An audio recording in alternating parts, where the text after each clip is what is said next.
बोलिए सदगुरु कबीर साहिब की जय, संत समाज की, भक्त समाज की जय।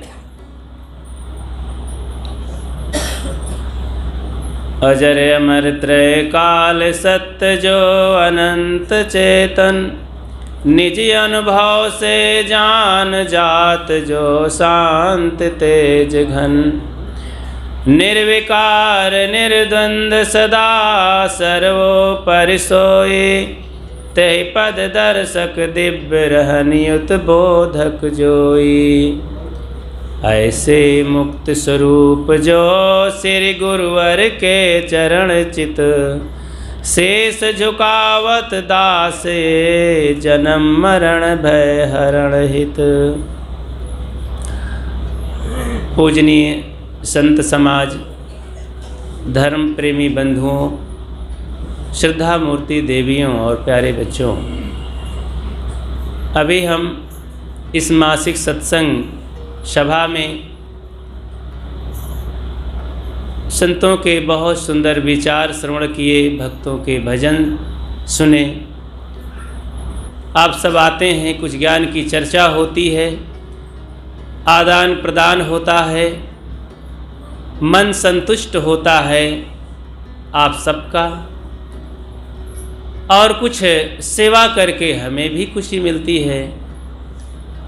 सदगुरु कबीर का ज्ञान सागर है, खूब डुबकी लगाने की ज़रूरत है। डुबकी लगाने से रत्न नीचे होते हैं, वहाँ तक फिर हाथ पहुँचता है और हाथ लगता है रत्न। किनारे किनारे टहलने से नहीं मिलता है। खूब मनन चिंतन किया जाए, मेहनत किया जाए, सुना जाए, सोचा जाए, तब उसमें सार निकलता है। जैसे दूध को जमा करके दही बनाते हैं, फिर खूब मथानी चलाते हैं। मथानी गिनते हैं क्या? 1 2 3 ऐसा गिनते हैं कोई? बस खींचते रहते हैं डोरी।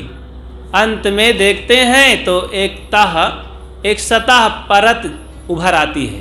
फिर डोरी खींचते हैं और मोटी सी परत मक्खन की बन जाती है। पहले उसी में लाख प्रयास करते, बड़ी बड़ी आंखें करके देखते तो घी का पता न चलता, लेकिन डोरी खींचते खींचते, मथानी घुमाते घुमाते एक मोटी सी परत मक्खन की आ गई, और उसे कढ़ाई में डाल करके जब पकाया गया तो घी एकदम अलग हो गया, सुगंधी देने लगा। तब पड़ोसी कहता है, यार बहुत अच्छा घी इनके यहाँ का बना है, बहुत बढ़िया माताएं बनाना जानती हैं। ये घी बनाने वाली माताएं और भाई लोग गाय से दूध निकालने वाले, भैंस से दूध निकालने वाले, दूध खाने वाले बड़ा आनंद पाते हैं। लेकिन इस मानव जीवन रूपी गाय से क्या हम ज्ञान भक्ति रूपी दूध निकाल पाते हैं? कुछ मैं आज कबीर साहब की अचंभो वाली बात कहूँगा। अचंभो वाली जानते हैं? कबीर साहब उल्टवासी कहने में फेमस हैं, उल्टवासी कहने के आचार्य हैं। आज तक हजारों वर्षों के इतिहास में इतना उल्टवासी कहने वाला कोई कवि लेखक नहीं हुआ जितना सदगुरु कबीर कहते हैं। ऐसा कहते हैं तो सबके कान खड़े हो जाते हैं कि ये क्या। चलो कहते हैं उसी को, उस पर थोड़ी चर्चा करते हैं। सोनैया बीच नदिया डूबी जाए, एक अचंभो हमने देखा गदहा के दुई सींग, उसके गले में रस्सा बांधा खैंचत अर्जुन भीम, सोनैया बीच नदिया डूबी जाए। एक अचंभो हमने देखा कुआं में आगी लाग,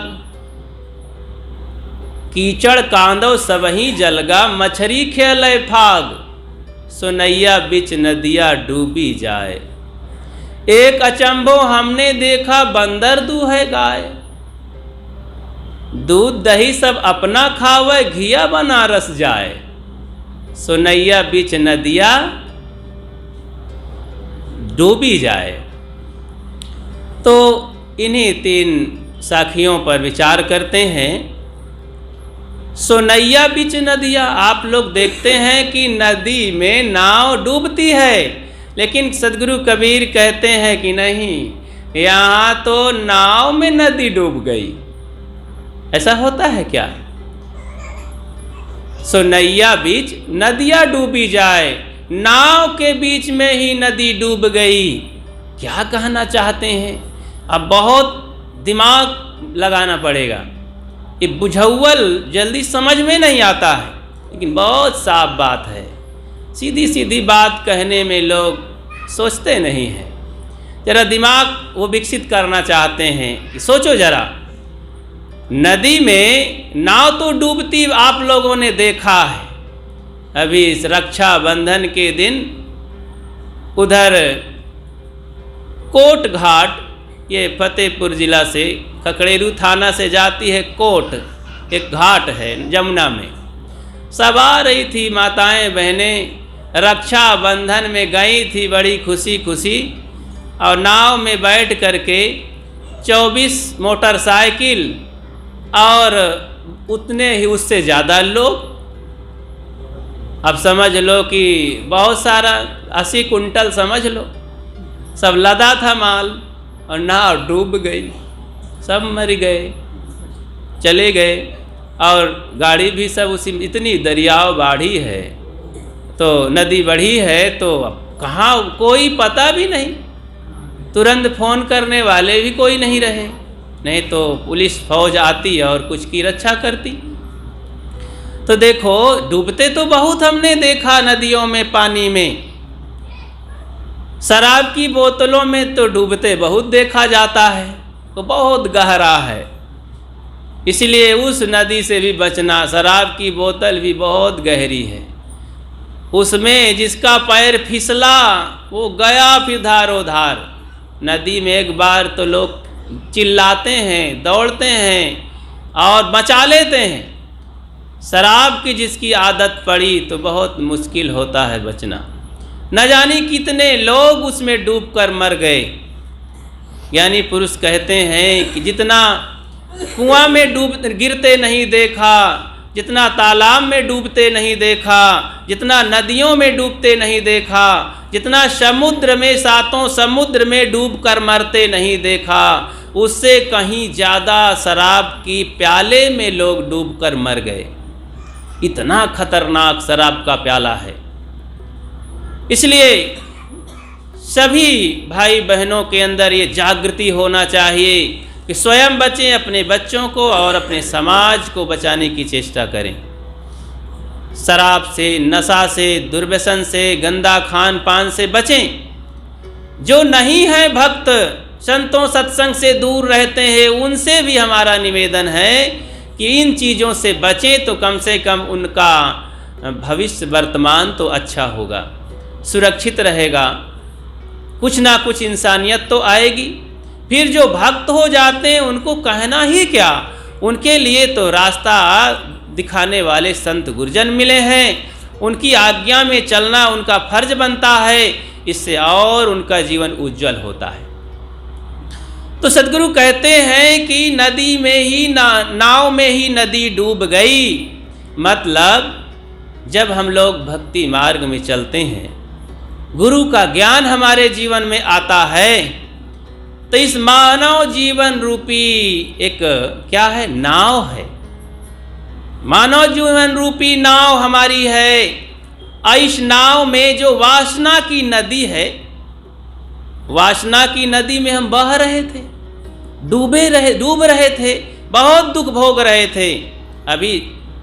अभी हमारे पूर्व प्रवक्ता संत श्री राम साहेब जी के द्वारा श्रवण किए कि जो अंतःकरण है, बाह्यकरण और अंतःकरण, इन्हीं में जीव दुख पाता है, इन्हीं को संयमित करना है।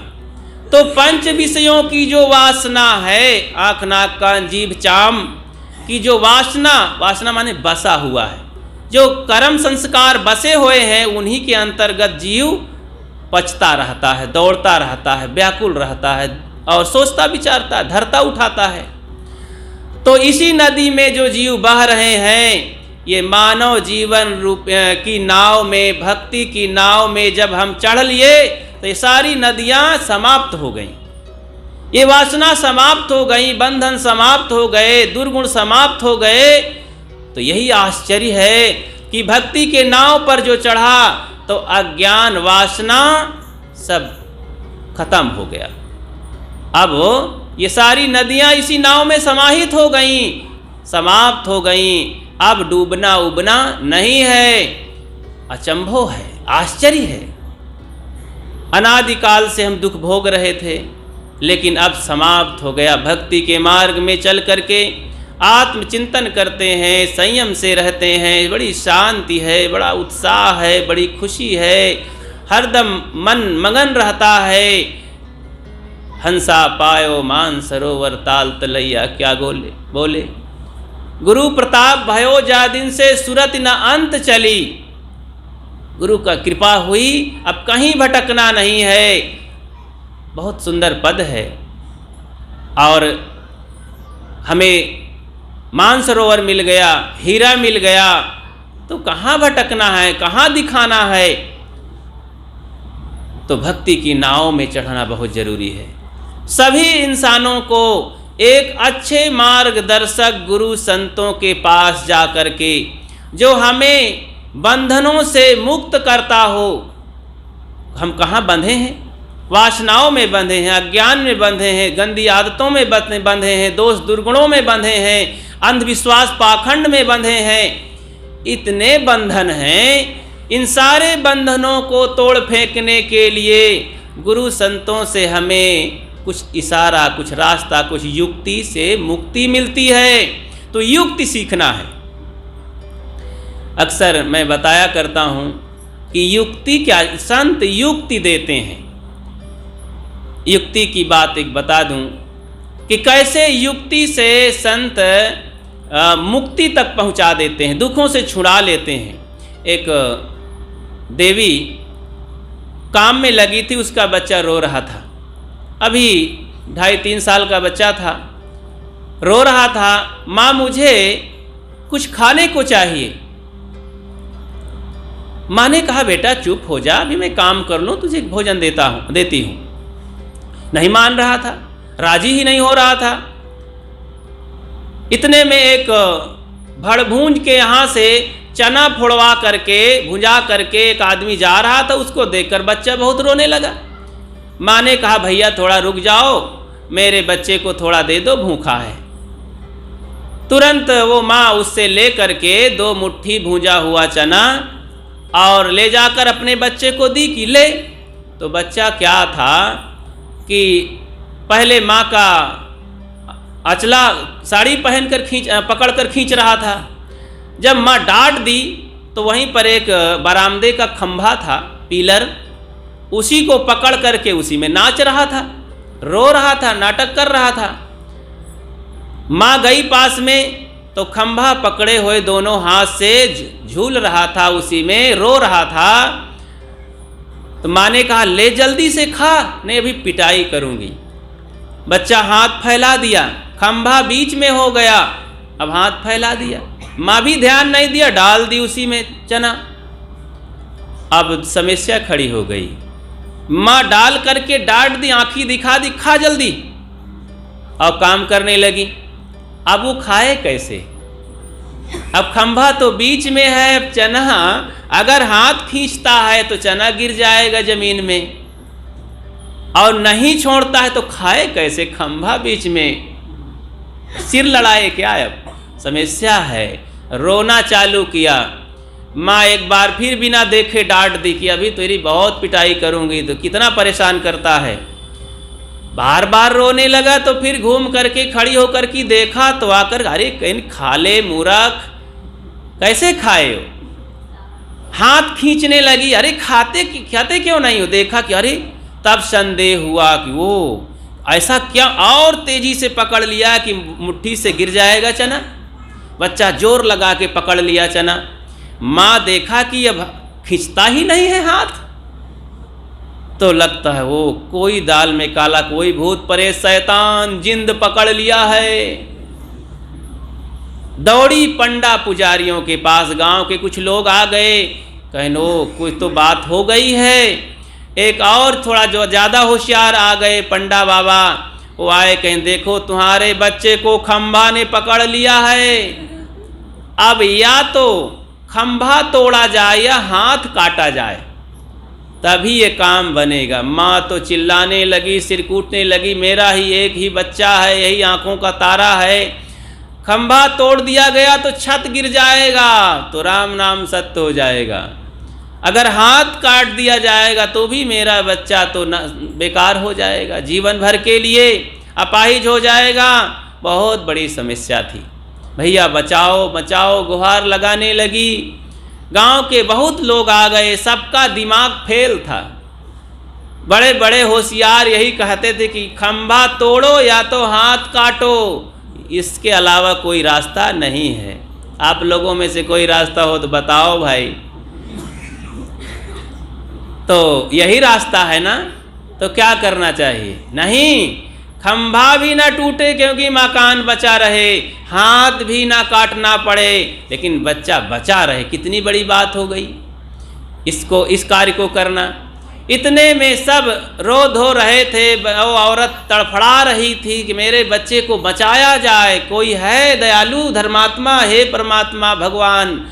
सारे गौरी गणेश शंकर और भगवान ईश्वर परमात्मा काली भैरव दुर्गा सबको सुमिरण कर दिया, काफ़ी मनौती कर दी, 1 किलो 2 किलो मन भर 2 मन लड्डू की मनौती कर दी, लेकिन अभी हाथ छूट नहीं रहा था। इतने में एक संत दिखाई दिए, देखा कि अरे कोई महाराज आ रहे हैं, संतों में शक्ति होती है, और दौड़ी माँ जल्दी से चरणों में गिर पड़ी, स्वामी जी हे प्रभु मेरे बच्चों को बचाइए। अरे माता जी क्या बात है, क्यों रोती है देवी तू? मेरे बच्चे की ऐसी ऐसी हाल है, खंभा पकड़ लिया है। महात्मा ने हंस दिया, खंभा कहीं पकड़ता है? कहें अरे महाराज हंसिए नहीं, बहुत बड़ी समस्या, मेरा एक ही पुत्र है, चलो अच्छा देखते हैं। गए वहाँ, देखते ही बात समझ में आ गई। महात्मा जी सोचे अब युक्ति से मुक्ति लेना है, अब इन लोगों को थोड़ा बताना भी नहीं है अभी। उन्होंने कहा एक चद्दर लाओ, चद्दर मंगवा लिए। एक आदमी को कहें जरा चद्दर थोड़ा पर्दा कर लो इसको। एक कटोरा लाओ, कटोरी मांग लिए महात्मा जी। अपना चद्दर के अंदर हो गए और बच्चे के हाथ के सामने कटोरी दिखाया, कहीं इसी में भूंजा चना छोड़ दिया, और बाहर जैसे छोड़ दिया तो हाथ खींच लिया खंभे से और उधर गया, जल्दी कटोरी लेके खाने लगा, नाचने लगा। कितना सरल काम था। तब चद्दर हटाया गया, देखा कि बच्चा छूट गया, खंभा भी नहीं टूटा, हाथ भी नहीं कटा। सबके दिमाग में, चेहरे में मुस्कान आ गई। औरत तो बार बार संतों के चरणों में गिरने लगी, है महाराज आप ना होते तो इस गांव के लोग मेरे बच्चे को तो काटी डालते और खंभा या तो तोड़ते, सत्यानाश कर देते। आपकी बड़ी कृपा हुई। महात्मा खुश थे, ये तो काम उनके बाएं हाथ का खेल था। तो इसी तरह युक्ति से मुक्ति, अब वो मुक्त हो गया। न जानी जीवन से संबंधित कितनी समस्याओं का समाधान संतों के इस खिलवाड़ में हो जाता है। विवेक और विचार और परख इतनी बड़ी शक्ति है कि मानव जीवन में जिसके पारक शक्ति आ गई, विवेक शक्ति आ गई, विचार शक्ति आ गई, जीवन में कोई समस्या रह ही नहीं जाती है। सारे जीवन के अनेकों जन्म के पाप सब नष्ट कर देते हैं, धराशायी हो जाते हैं उसके विवेक विचार साधना के बदौलत। तो संतों की युक्ति से जीवन कितना सुखमय होता है, आप सब लोग समझें। एक एक बात, थोड़ी से टाइम तो भागा जा रहा है। तो सोनैया बिच नदिया डूबी जाए, तो संतों गुरुजनों की कृपा भक्ति में ये वासना की नदी यहीं डूब गई, समाप्त हो गई। एक अचंभो है कि गधा के 2 सींग है। गधा कौन है?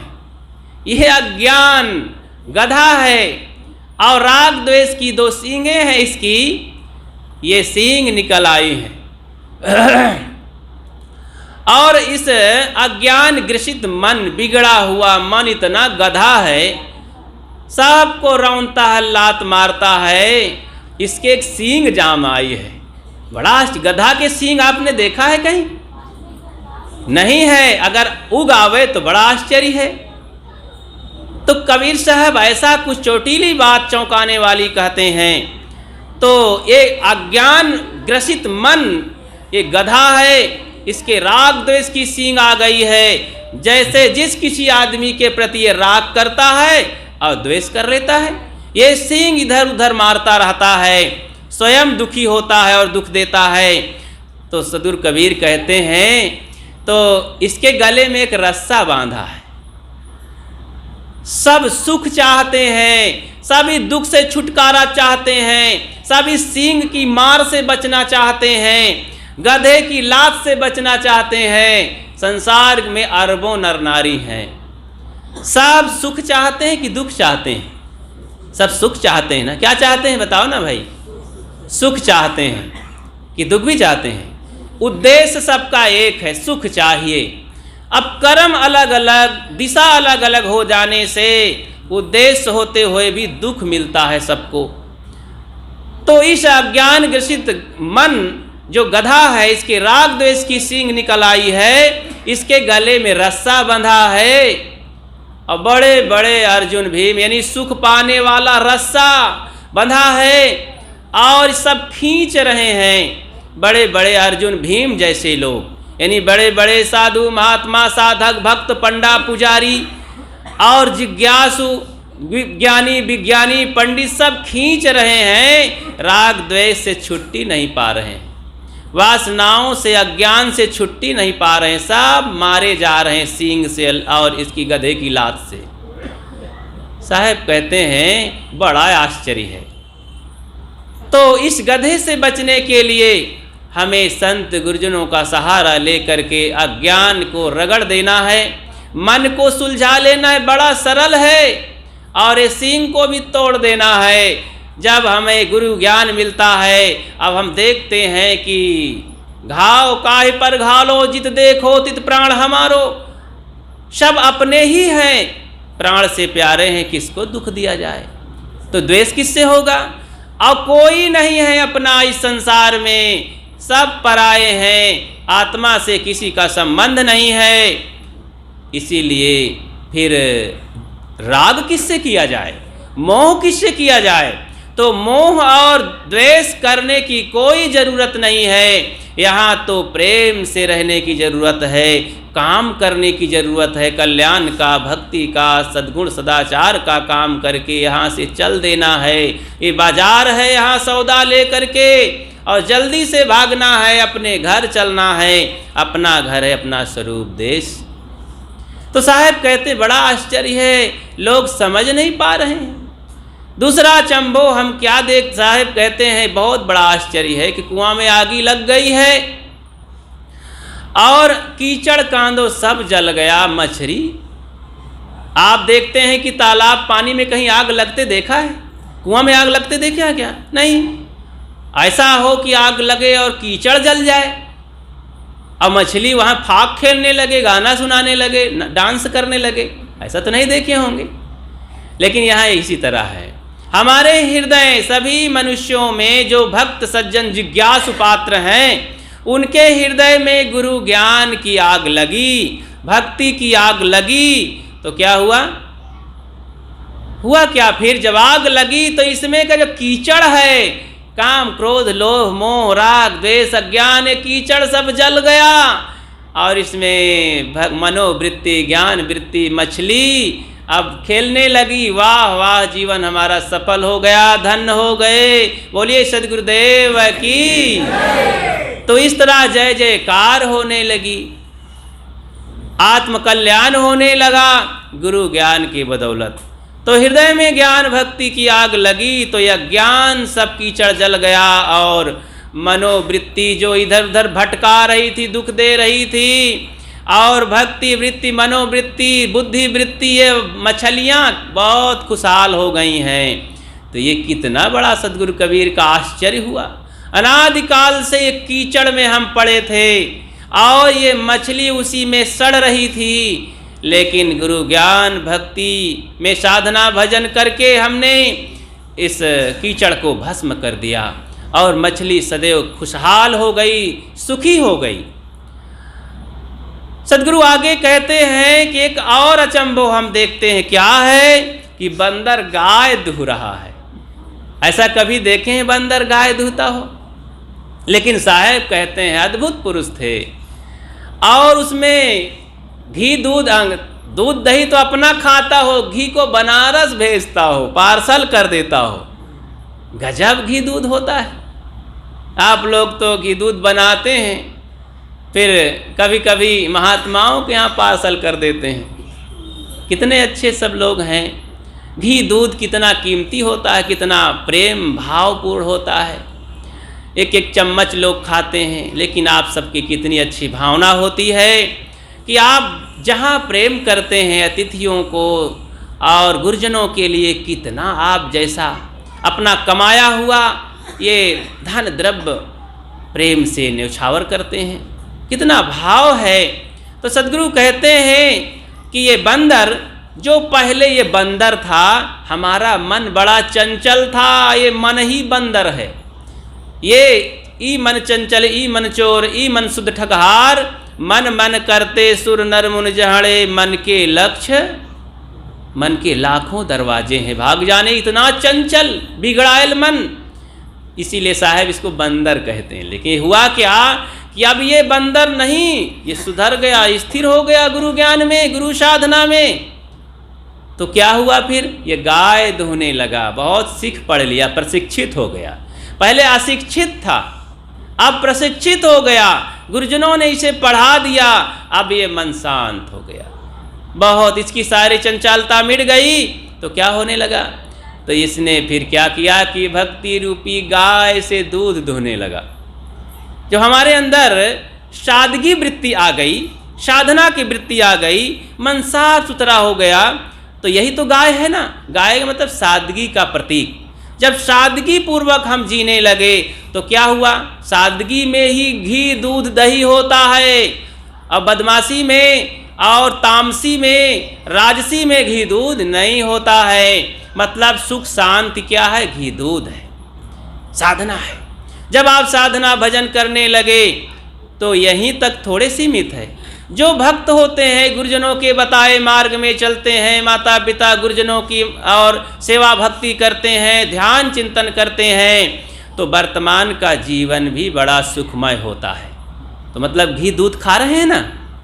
इस भक्ति के प्रताप से, सज्जनता और ज्ञान ध्यान के मेहनत से, साधना के मेहनत से आप वर्तमान का जीवन बड़ा सुखमय जी रहे हैं।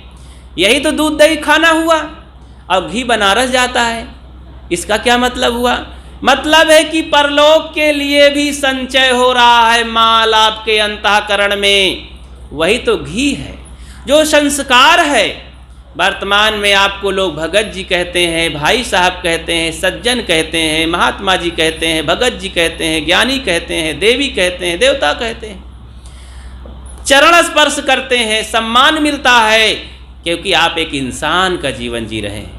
देखो घी दूध दही मिल रहा है, खुशियों की जिंदगी, आप निर्भय हैं, जा करके जंगल में सो जाते हैं। वाह हे सद्गुरु, कोई डर भय नहीं, क्योंकि कोई पाप नहीं है जीवन में, कोई भरम नहीं है, कहीं दौड़ना नहीं है। आप आंख मूंदे कि परमात्मा का दर्शन होने लगता है। वाह मेरे परमात्मा, कहीं जाने की जरूरत नहीं है कैलाश पर्वत में, और कहीं पुष्कर में कि ब्रह्मा जी के पास चला जाए, शंकर जी के पास चला जाए, क्षीर सागर में विष्णु जी के पास चला जाए।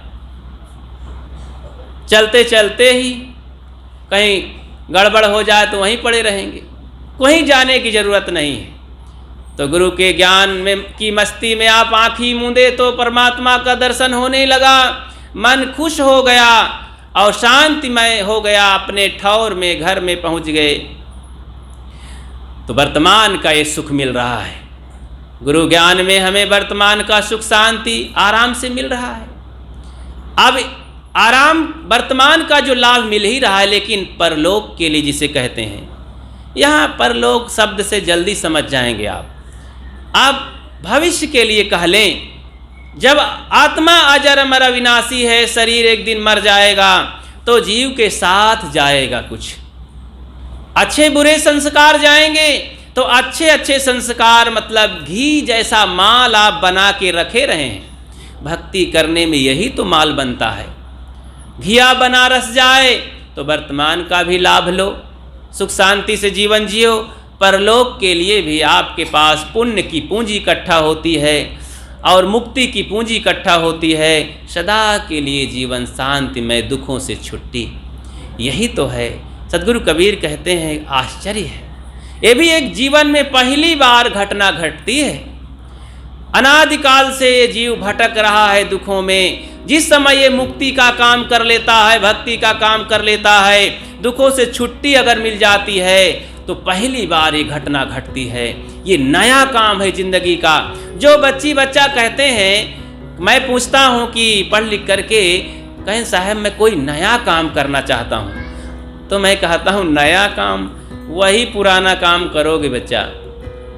सब लोग डॉक्टर मास्टर कलेक्टर बनते हैं और सब लोग यही सब बनते हैं, सब लोग धनी गरीब अमीर सब बनते हैं, वही तो बनोगे। कोई नया काम नहीं कर पाओगे।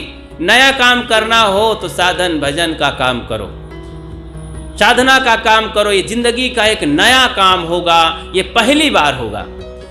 तो इसीलिए इस नए काम में आप महारत हासिल करें और ये महान सौभाग्य होगा। और आप सबको धन्यवाद देते हुए मैं अपनी बात को यही विराम देता हूँ। बोलिए सद्गुरुदेव की जय।